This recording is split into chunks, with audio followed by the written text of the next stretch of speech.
Hello students, आप सभी का स्वागत करता हूं अपने यूट्यूब चैनल SCS एजुकेशन में। तो दोस्तों, हम लोग कल ज्योग्राफी के 5th चैप्टर के पहला पार्ट जो खत्म किए थे कृषि से रिलेटेड था।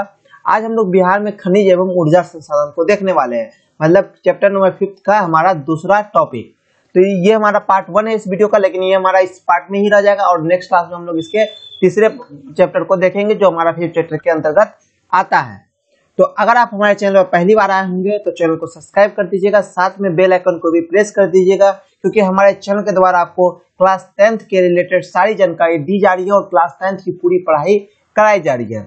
और ये वीडियो आपको अच्छी लगती है तो वीडियो को लाइक भी कीजिएगा। तो चलिए दोस्तों, हम लोग इस क्लास को स्टार्ट करते हैं आज के खनिज एवं ऊर्जा संसाधन। पहले हम लोग समझते हैं ये खनिज एवं ऊर्जा संसाधन में बिहार कहाँ आता है और इसमें बिहार की क्या भूमिका है। तो खनिज एवं ऊर्जा संसाधन, तो खनिज संपदा की उपलब्धता में किसी भी क्षेत्र के आर्थिक विकास का सूचक होता है। ये इंपॉर्टेंट पॉइंट्स और इंपॉर्टेंट ऑब्जेक्टिव आपके लिए होता है कि आप लोग इसको याद रख लेंगे। खनिज संपदा की उपलब्धता किसी भी क्षेत्र के आर्थिक विकास का सूचक होता है। मतलब कहीं भी अगर खनिज की जहां भी अधिक मात्रा होगी, जैसे में अगर आप लोग अपने पड़ोसी राज्य झारखंड के ले लेंगे तो खनिज संपदा वहां अधिक है तो वहां के आर्थिक विकास का भी सूचक बहुत ज्यादा है।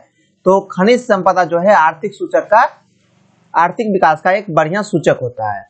अब हमारा सेकंड पॉइंट है, बिहार विभाजन के बाद जो खनिज संपदा क्षेत्र झारखंड में चला गया था। पहले ये बिहार और झारखंड एक था, तो मतलब कि यहाँ खनिज संपदा भरमार थी, लेकिन झारखंड के विभाजन के बाद जो है झारखंड में चला गया। यहाँ से खनिज संपदा जितनी भी थी सबसे ज्यादा झारखंड में चले गए। तो बिहार विभाजन के बाद खनिज संपदा क्षेत्र कहाँ चला गया? झारखंड में चला गया और बिहार राज्य खनिज संपदा बिल्कुल खाली हो चुका था।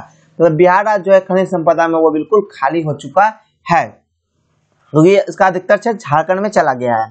थर्ड पॉइंट है, चूना पत्थर और पायरेट ही ऐसे दो खनिज है जो यहाँ पर्याप्त मात्रा में उपलब्ध है। कौन कौन खनिज यहाँ पर्याप्त मात्रा में उपलब्ध है? तो यहाँ चूना पत्थर और पायरेट, आप लोग याद रखेंगे चूना पत्थर और पायरेट, ये दो जो खनिज है चूना पत्थर और पायरेट, यही दो खनिज जो यहाँ पर्याप्त मात्रा में उपलब्ध है और पर्याप्त मात्रा में मिलती है। चौथा पॉइंट है, 2005-06 में खनिज संपदा में बिहार को 96.38 करोड़ राजस्व प्राप्त हुआ था। 2005-06 ईस्वी में बिहार को जो राजस्व प्राप्त हुआ था वो 96.38 करोड़ हुआ था, जो कि बहुत कम है। तो 2005-06 में खनिज संपदा से बिहार को 96.38 करोड़ राजस्व हुआ था। और यहाँ मुख्य रूप से जो खनिज पाए जाते हैं वो है चूना पत्थर और पायरेट। कौन कौन खनिज? चूना पत्थर और पायरेट यहाँ मुख्य खनिज पाए जाते हैं। तो मैं आशा करता हूँ कि स्लाइड में आपको सारी चीजें समझ में आ गई होगी और एक एक पॉइंट आपके ब्रेन में जा चुका, क्योंकि ये सभी इंपॉर्टेंट पॉइंट है। तो चलिए हम लोग नेक्स्ट स्लाइड की ओर बढ़ते हैं और नेक्स्ट पॉइंट की ओर बढ़ते हैं। तो नेक्स्ट पॉइंट हमारा है आपको धात्विक खनिज। खनिज जो होते हैं वो कितने तरह के होते हैं? बिहार में खनिज या कोई भी खनिज, कहीं का भी खनिज, तो खनिज को दो प्रकार में बांटा गया है। पहला हमारा धात्विक खनिज जिसमें लोह कण मौजूद होते हैं, दूसरा हमारा होता है अधात्विक खनिज जिसमें लोह कण मौजूद नहीं होते हैं। ये सब मैंने आप लोगों को पढ़ाया भी था, जब मैं आप लोगों को खनिज संपदा ज्योग्राफी में ही पढ़ा रहा था तो पढ़ा दिया था, क्योंकि इसका जो चैप्टर 5 है वो आपके चैप्टर 4 से ही, पिछले के जो 4 चैप्टर है उसी से रिलेटेड है और उसी में इस चैप्टर में सिर्फ बिहार के बारे में आपको पढ़ने के लिए दे दिया गया है और इससे पहले आपको पूरे भारत के बारे में पढ़ना था। तो धात्विक खनिज किसको कहते हैं? जिसमें लोह कण मौजूद होते हैं उसको हम लोग धात्विक खनिज बोलते हैं। तो बिहार में जो धात्विक खनिज है इसके अंतर्गत जो आते हैं बॉक्साइट, मैग्नेटाइट और सोना अयस्क आते हैं। कौन कौन आते हैं? बॉक्साइट, मैग्नेटाइट और सोना अयस्क जो बिहार में पाए जाते हैं। यहाँ हम लोग बिहार की चर्चा कर रहे हैं तो ऑब्वियसली बिहार में जो पाए जाते हैं वो बॉक्साइट, मैग्नेटाइट और सोना अयस्क पाए जाते हैं। ये एक व्यापारिक तौर पर नहीं, थोड़े से अल्प मात्रा में पाई जाती है। क्या क्या चीज? बॉक्साइट, मैग्नेटाइट और सोना अयस्क यहाँ मिलते हैं। अब आते हैं हम लोग बॉक्साइट का जो भंडार है वो बिहार में 1.5 मेट्रिक टन है। का कितनी टन है? बॉक्साइट का भंडार बिहार में 1.5 मेट्रिक टन है और यह गया, जमुई और बांका जिले में मिलता है। बॉक्साइट का जो भंडार है कितना मेट्रिक टन है? बॉक्साइट का भंडार हमारा 1.5 मेट्रिक टन है। यह गया, जमुई और बांका जिले में उपलब्ध है। कहाँ का? गया, जमुई और बांका जिले में। मैग्नेटाइट पत्थर का जो कुल भंडार है वह 0.59 हजार मेट्रिक टन है। कितना है? 0.59 हजार मेट्रिक टन है और यह पहाड़ी क्षेत्रों में मिलता है। यह कहाँ मिलता है? यह पहाड़ी क्षेत्रों में मिलता है मैग्नेटाइट पत्थर। तो बॉक्साइट का जो भंडार है वो कितना है? बॉक्साइट का भंडार हमारा 1.5 मेट्रिक टन है और ये गया, जमुई और बांका जिले में मिलता है। मैग्नेटाइट पत्थर का जो कुल भंडार है वो 0.59 हजार मेट्रिक टन है और यह पहाड़ी के क्षेत्रों में मिलता है। अब हमारा थर्ड जो पॉइंट है, थर्ड हमारा सोना अयस्क। यहाँ बहुत अल्प मात्रा में दक्षिण बिहार से नदियों के बालू के रेत से मिलता है। सोनायक्स जो है यहाँ बहुत ही कम मात्रा में मिलती है, और यह दक्षिणी बिहार, दक्षिण का जो बिहार है, ये नदियों के बालू के रेत से मिलता है। मतलब बालू के रेत से यहाँ सोना मिलती है और बहुत ही कम मात्रा में मिलती है, व्यावसायिक तौर पर नहीं, मतलब कि बहुत कम ही तौर पर मिलती है। और इसकी जो मात्रा है, जिसमें सोना की जो मात्रा होती है, जो दक्षिणी बिहार से नदियों के रेत में जो मिलता है, इसमें जो सोना धातु की जो मात्रा होती है वो 0.1 से 0.6 ग्राम प्रति टन होता है। मतलब अगर 1 टन रेत लिया जाता है तो उसमें 0.1 से 0.6 ग्राम आपको उसमें सोना मिलता है। मतलब कि आप जान लीजिए कि इसमें कितना कम सोना मिलता है। मतलब कि अगर हम लोग 1 टन अगर नापते हैं बालू को, तो उसमें से 0.1 से 0.6 ग्राम तक सोना प्राप्त हो सकती है। तो ये है बिहार का धात्विक खनिज, कौन कौन? बॉक्साइट, मैग्नेटाइट और सोनायक्स। तो बॉक्साइट का जो भंडार है बिहार में वो है 1.5 हजार मेट्रिक टन, जो गया, जमुई और बांका जिले में मिलता है। ये हमारा बॉक्साइट हुआ। मैग्नेटाइट जो सेकेंड हमारा है धात्विक खनिज, उसका जो कुल भंडार है वो है 0.59 हजार मेट्रिक टन, जो यहाँ पहाड़ी क्षेत्रों में मिलता है। थर्ड हमारा है सोनायक्स, जो यहाँ बहुत ही अल्प मात्रा में मिलता है, वो दक्षिणी बिहार के नदियों के बालू के रेत के साथ मिलता है, जिसकी मात्रा जो होती है वो 0.1 से 0.6 ग्राम प्रति टन होता है। ये इंपॉर्टेंट ऑब्जेक्टिव है आपके एग्जाम के लिए, और आपके एग्जाम में ये क्वेश्चन ऑब्जेक्टिव के भी तौर पर पूछता है, तो आप लोग इस क्वेश्चन को अच्छे से तैयारी कर लेंगे। अब चलते हैं और बढ़ते हैं हम लोग अधात्विक खनिज की तरफ से। आप लोगों को सारी चीजें अच्छे से समझ में आ रही होगी। पीडीएफ के लिए आपको क्लास के अंत तक ज्वाइन होना होगा, और किसी स्टूडेंट में कुछ क्वेरी है तो नीचे कमेंट बॉक्स में कीजिए, मैं आपका कमेंट देख रहा हूँ। अगर किसी तरह का सॉल्यूशन चाहिए तो मैं आपको वहां प्रोवाइड करवा दूंगा, और बेसिक सॉल्यूशन के लिए आप हमारे व्हाट्सएप ग्रुप से जुड़ सकते हैं, जिसका लिंक हमारे डिस्क्रिप्शन लिंक में दिया गया है। तो आप वहां से जाके हमारे व्हाट्सएप ग्रुप से सीधे जुड़ सकते हैं, और हमारे क्लास से रिलेटेड सारी नोटिफिकेशन आपको मिल जाएगी। अब आते हैं अधात्विक खनिज की तरफ। तो चूना पत्थर, अभ्रक, dolomite, silica, sand, pyrite, quartz, feldspar, चीनी मिट्टी, स्लेट और एवं सोना जैसी अधात्विक खनिज भी यहाँ मिलते हैं। यहाँ कौन कौन से अधात्विक खनिज मिलते हैं? यहाँ चूना पत्थर, अभ्रक, dolomite, silica, sand, pyrite, quartz, feldspar, चीनी मिट्टी, स्लेट एवं सोना जैसी अधात्विक खनिज भी यहाँ मिलती है अधात्विक खनिज में। ठीक है, तो आपको इस पॉइंट भी क्लियर हो गया। अधात्विक खनिज जो यहाँ मिलती है वो कौन कौन है? चूना पत्थर, अभ्रक, dolomite, silica, sand, pyrite, quartz, feldspar, चीनी मिट्टी, स्लेट एवं सोना जैसी यहाँ अधात्विक खनिज मिलती है। बिहार में चूना पत्थर का जो कुल भंडार है, जो यहाँ पर्याप्त मात्रा में मिलती है, उसका जो है 210.85 हजार मेट्रिक टन है, और यहाँ मुख्य रूप से कैमूर और रोहतास में मिलता है। चूना पत्थर का कितना कुल भंडार है? चूना पत्थर का कुल भंडार जो है 210.85 हजार मेट्रिक टन है। कितना टन?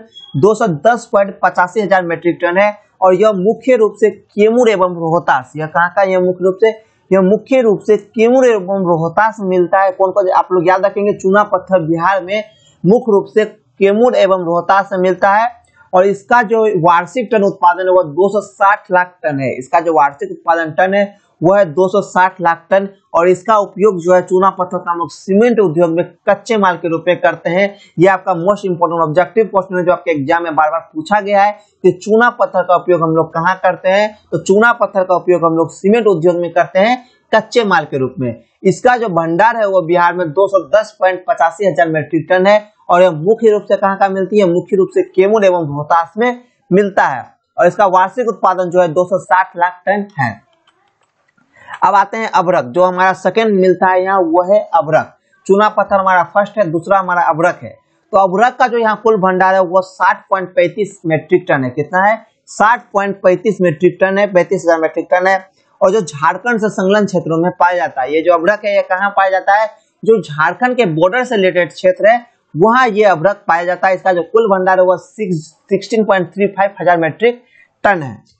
यह नवादा जो हमारा झारखंड से सटा हुआ है, जमुई जो हमारा झारखंड से सटा हुआ है, जो हमारा बांका, ये तीनों जिले जो है ये झारखंड से सटे हुए जिले हैं, इसलिए यहाँ इसका भंडार है। मतलब अभ्रक का भंडार कहाँ पर है? अभ्रक का भंडार वहाँ है जो झारखंड क्षेत्र से सटा हुआ है और झारखंड के बॉर्डर पर पड़ता है। जैसे में हमारा हो गया नवादा, जमुई और बांका, ये तीनों जिले जो हैं झारखंड से सटे हुए हैं और ये झारखंड में पाए जाते हैं, तो ये तीनों हमारे आ गए अभ्रक में। इसका जो कुल भंडार है वो कितना है? 16.35 मेट्रिक टन।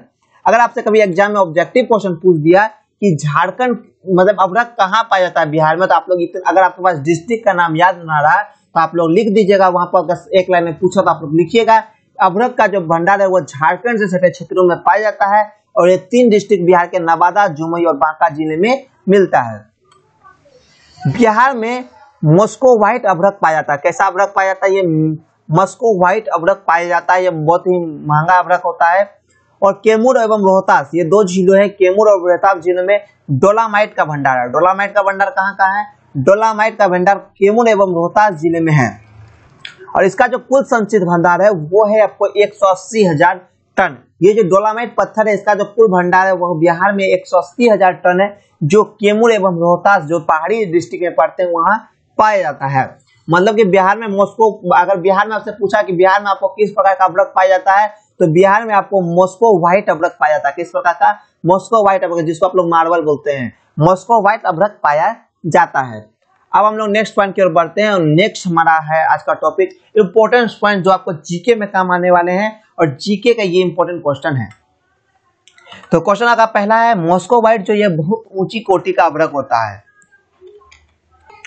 तो मॉस्को व्हाइट जो है ये बहुत ऊंची कोटि का अभ्रक होता है, जिसे बंगाल रूबी के नाम से भी जाना जाता है।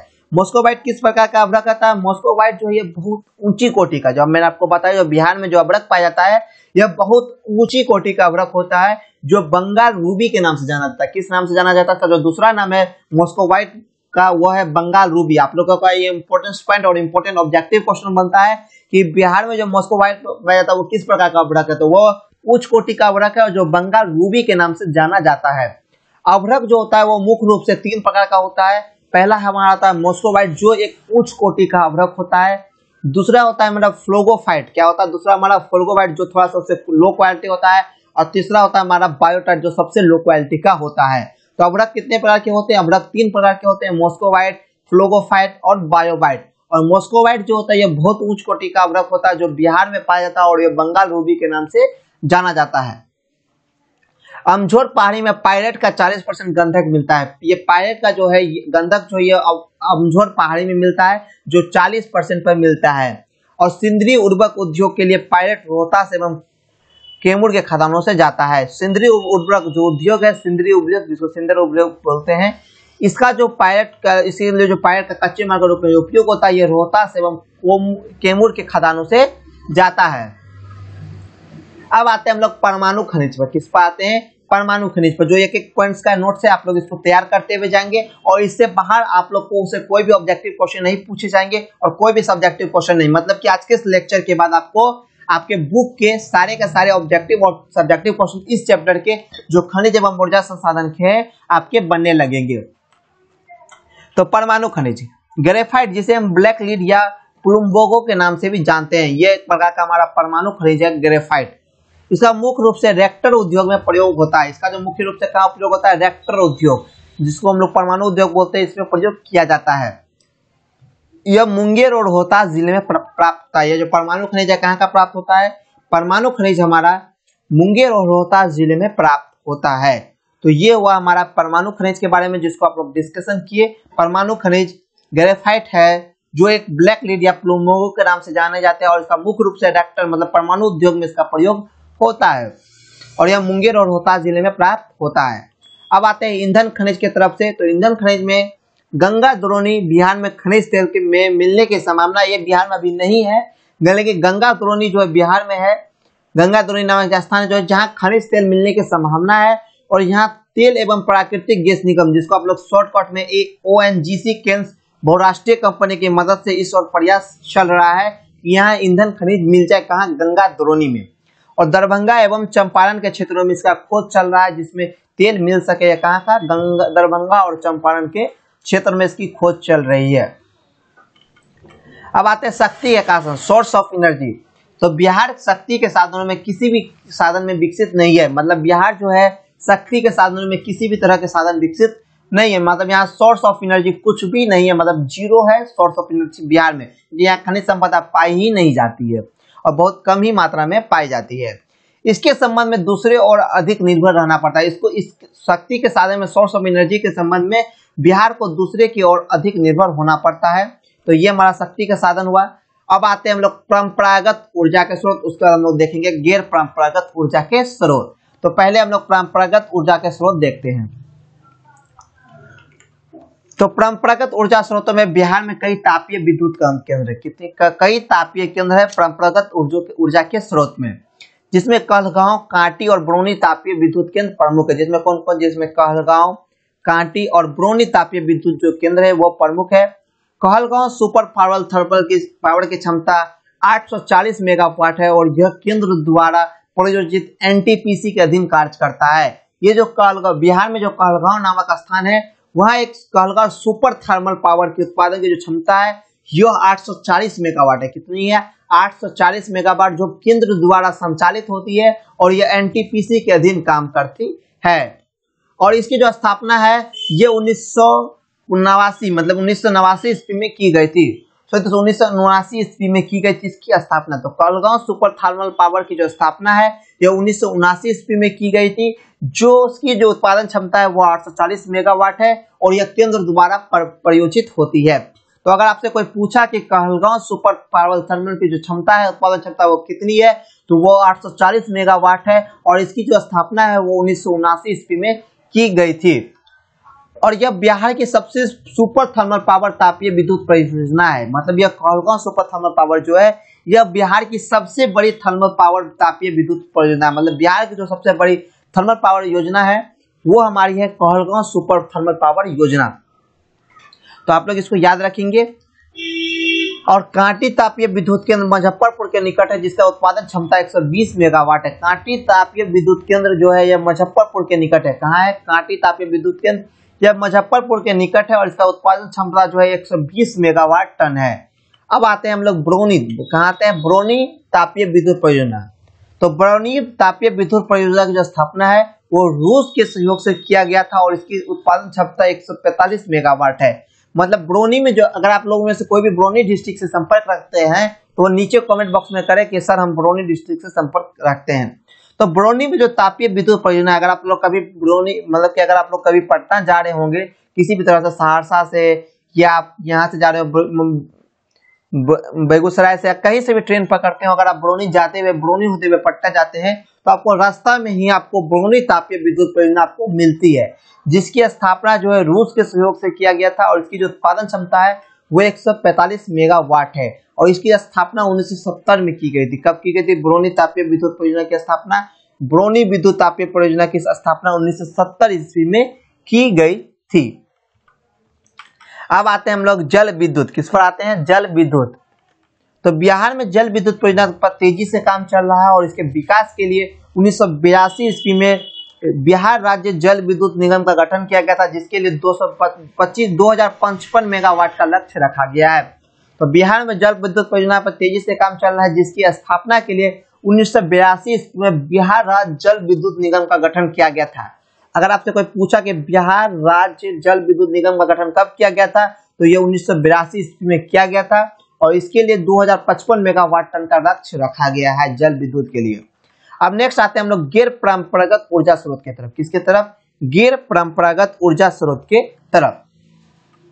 तो गैर परंपरागत एवं नवीकरणीय ऊर्जा स्रोतों की भारी संभावना यहाँ मौजूद है। गैर परंपरागत ऊर्जा स्रोत की बिहार में 92 संभावित स्थलों की पहचान की गई है, जहां से लघु जल विद्युत परियोजना को विकसित किया जा सके और इनकी कुल क्षमता 46.1 मेगावाट है। मतलब बिहार में 92 संभावित स्थल की पहचान की गई है, जहां से लघु विद्युत परियोजना पर विकसित किया जा सके और उसकी कुल क्षमता 46.1 मेगा टन है। और बायोगैस गांवों की आवश्यकता की पूर्ति के लिए नवीकरणीय ऊर्जा का एक महत्वपूर्ण संसाधन स्रोत है। मतलब बायोगैस जो है यह गांव की आवश्यकता के लिए पूर्ति के लिए एक नवीकरणीय ऊर्जा का क्या है? एक महत्वपूर्ण स्रोत है। तो इस तरह से हमारा ये चैप्टर एंड होता है, जो हमारा है ऊर्जा स्रोत। अब हम लोग नेक्स्ट क्लास में देखेंगे उद्योग एवं परिवहन। मतलब बिहार में उद्योग एवं परिवहन हम लोग नेक्स्ट क्लास में देखेंगे। ये हमारा केमिस्ट्री मतलब ज्योग्राफी के चैप्टर 5 के थर्ड चैप्टर है। मतलब चैप्टर 5 जो आपका 3 पार्ट में बटा हुआ है। तो पार्ट 2 आज की क्लास में हम लोग देखें। पार्ट 3 जो है उद्योग एवं परिवहन, इसको हम लोग नेक्स्ट क्लास में देखेंगे। तो सबसे पहले आप लोग नीचे डिस्क्रिप्शन लिंक में जाइए, वहां देखिए आपको एक अटेंडेंस लिंक का लिंक मिलेगा। आप लोग उस नंबर पर जाके वहां अपना अटेंडेंस फिलअप कर देंगे, ताकि मैं आपको इसका पीडीएफ दे सकूं। और आप लोगों का इससे पहले एक क्लास हुआ था जिसमें भी अटेंडेंस लिंक फिलअप था, तो कल के क्लास में मैंने अटेंडेंस नहीं लिया था, लेकिन जब इससे पिछले पार्ट में जब इस चैप्टर का हम लोग पार्ट 1 पढ़े थे तो उसमें हम लोग इसका अटेंडेंस लिए थे। लेकिन आज का अटेंडेंस आप लोगों के लिए कंपलसरी होगा, क्योंकि आज आपको इसके फर्स्ट चैप्टर और इसके सेकंड चैप्टर दोनों का पीडीएफ मिलेगा। मतलब केमिस्ट्री ज्योग्राफी के चैप्टर 5 जिसका हम लोग पहला पढ़े थे आप लोगों को, तो हम लोग नेक्स्ट क्लास में देखेंगे कि इससे जो पीछे पार्ट 1 जो कृषि एवं वन संसाधन को देखे थे, दूसरा भी हम लोग देखे खनिज संसाधन, और तीसरा जो इसका बचता है हम लोग उद्योग एवं परिवहन। तो आपको जो पीडीएफ मिलेगा वो आज कृषि एवं वन संसाधन का मिलेगा, और इससे पहले आज की क्लास में हम लोग पढ़े खनिज एवं ऊर्जा संसाधन, इस दोनों का पीडीएफ आज की क्लास में मिलेगा। तो आप लोग नीचे डिस्क्रिप्शन लिंक में जाइए, वहां आपको अटेंडेंस लिंक मिलेगा, आप लोग उस पर क्लिक करके अपना अटेंडेंस फिलअप कर देंगे, और आपको जो ये अटेंडेंस वैलिड होगा वो अभी के टाइम से आपको 8:22 से फिलअप स्टार्ट होगा, तो 8:25 तक आपका फिलअप वैलिड होगा। तो आप लोग इस टाइम तक अपना अटेंडेंस फिलअप कर देंगे ताकि मैं आपको इसका पीडीएफ दे सकूं। और आप सभी स्टूडेंट वीडियो को लाइक कर दीजिए, ज्यादा से ज्यादा शेयर कीजिए, ज्यादा से ज्यादा अपने दोस्तों के साथ बताइए, और ज्यादा से ज्यादा वॉच कीजिए, और पिछले क्लास का जो आपका टॉपिक छूट चुका है अभी तक में उसको ज्यादा से ज्यादा वॉच कीजिए। तो मिलते हैं कल की क्लास में उद्योग एवं परिवहन, जिसमें लोग डिस्कस करेंगे उसमें। तब तक के लिए बाय। अगर किसी स्टूडेंट को कुछ भी क्वेरी हो तो वो हमारे व्हाट्सएप नंबर पर पूछ सकते हैं। आज क्लास को हम लोग यहीं इन रखते हैं। अगर किसी स्टूडेंट को कुछ क्वेरी है तो पूछ लीजिए, और आप सभी स्टूडेंट वीडियो को लाइक भी कीजिए, चैनल पर पहली बार होंगे तो चैनल को सब्सक्राइब भी कर दीजिए, ताकि आपको सारे के सारे नोटिफिकेशन मिलता रहे। और कल से आप लोग कोशिश कीजिए कि आप लोगों को मैं व्हाट्सएप पर लिंक ना भेज के आप लोग डायरेक्ट हमारे व्हाट्सएप जो नोटिफिकेशन मिले उससे जुड़ जाए। तो मिलते हैं एक नए कल की क्लास में, तब तक के लिए बाय। कल हमारा 3 बजे इंग्लिश का क्लास है, उसके बाद हमारा फिर इसी चैप्टर का क्लास है। तो मिलते हैं कल के क्लास में, तब तक के लिए बाय।